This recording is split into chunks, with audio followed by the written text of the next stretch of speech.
when a game is still going on, especially an elimination game. But this game is over. The Grizzlies are going to be eliminated from the playoffs. It's the fourth quarter, and they're down 33 points, and I'm not staying up another 45 minutes to film a video when we all know what the outcome is going to be. You will find the Memphis Grizzlies off-season article. They are Team 21.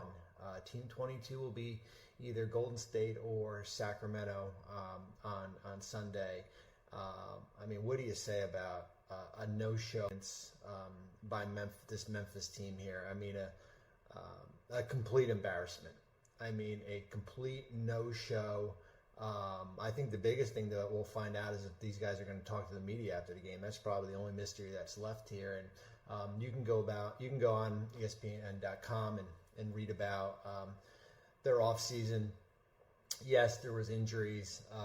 Steven Adams and Brandon Clark, their front court.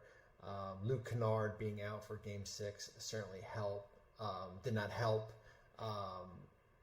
But you had the same cast of characters that blew Los Angeles out in Game 5, and your best players no-showed. John Morant, Desmond Bane. I mean, I'm not even Brooks is one of their best players.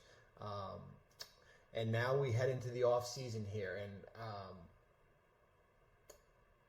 I think we always start about the state of the roster. Hey, listen, Morant, Jaren Jackson, Bane, three guys under the age of 25. Any of the other 29 teams would love to have those players to build around. Morant's going to probably see his name on All-NBA. Jackson's Defensive Player of the Year. Bane, probably one of the better three-point shooters, perimeter players out there here. And there's a reason why we ranked them number one in the future power rankings before the season started. Those three guys are special and stuff. But as I said in the article, what we've learned in the playoffs, like individual talent means nothing, right?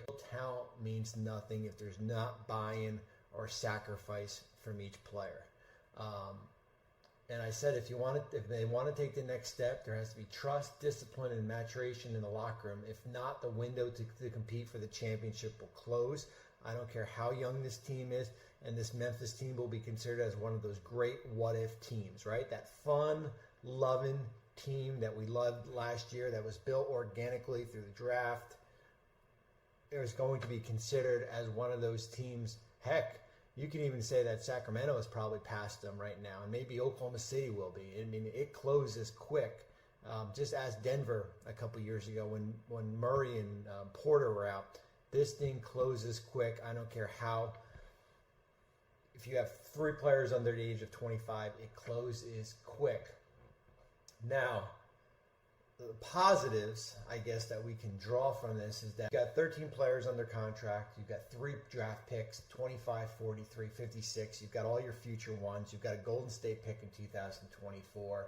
You got your non-taxpayer mid-level exception. Okay, so it's not like this thing is going to be gutted here. But there's going to be changes, right? Like what happened this year with the John Morant situation, with Dillon Brooks' antics, that cannot continue. And I love them having an edge, but it can't continue. I mean, you got to put your foot down here. As far as the finances, if Morant earns All NBA, which likely he is, they're going to lose $7 million off their towards the luxury tax.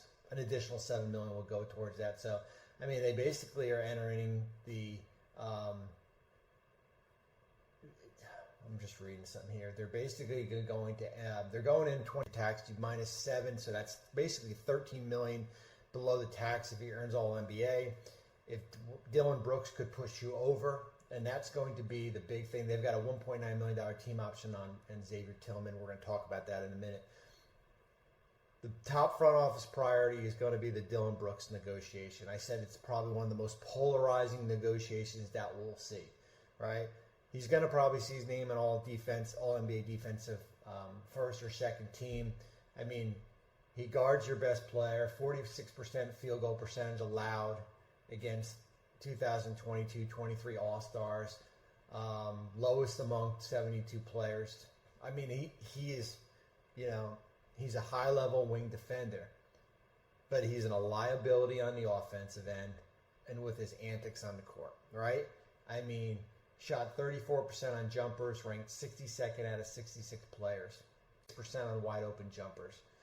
Like, he is a hindrance, and he has a lack of self-awareness offensively, and we know about his antics on the court. Since 2017, 58 technicals, 18 this year.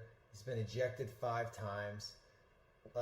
So how do you balance that, right? So he's eligible for 4 for 61 up until July 1st, or June 30th, or July 1st, I guess we could put.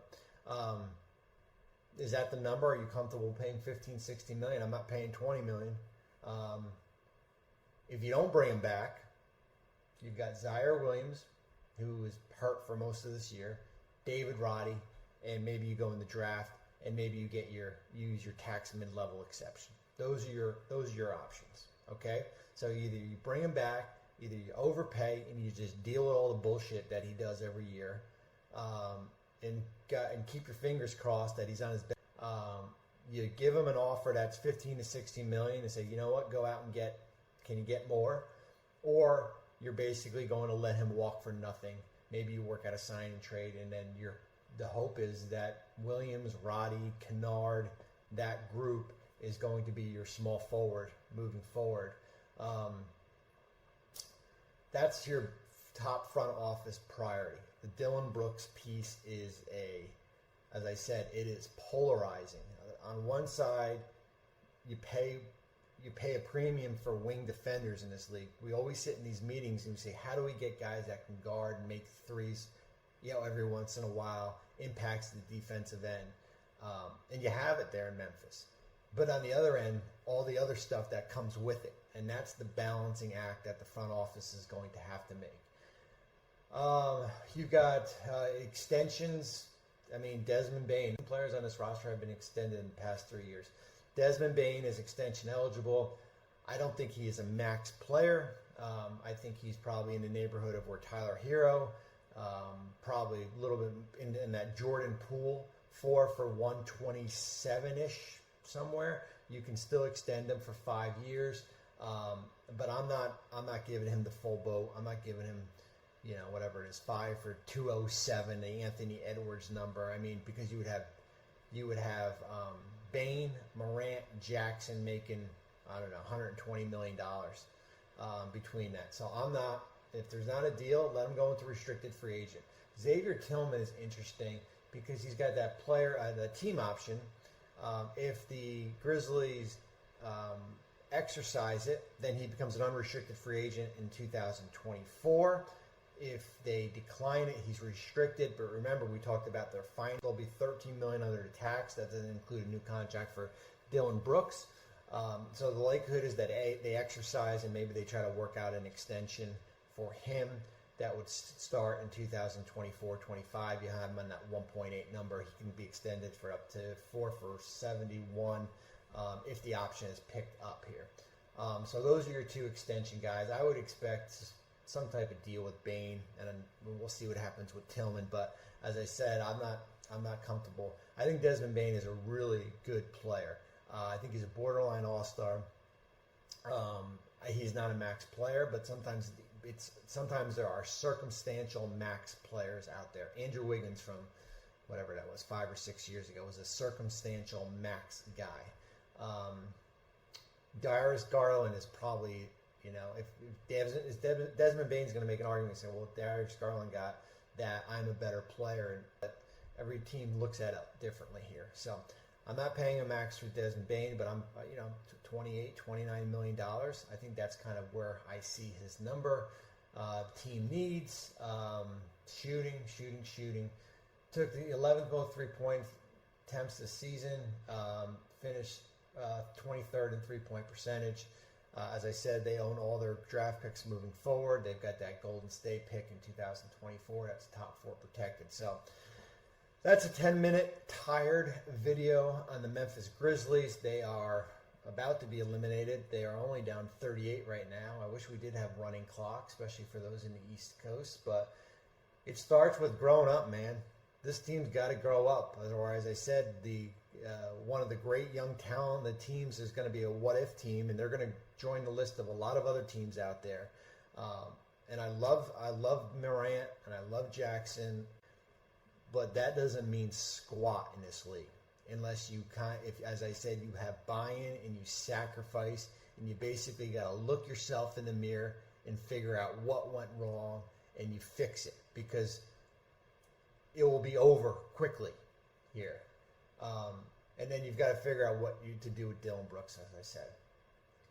I'm not paying him 4 years, $85-90 million. He can go somewhere else. He can go see if he can get a deal from Detroit or Houston or one of these teams. 4 for $60, that's fine. Maybe a little bit more. Non-tax is 12.2. 15-16, 2-year deal. That's fine. But that's something they're going to have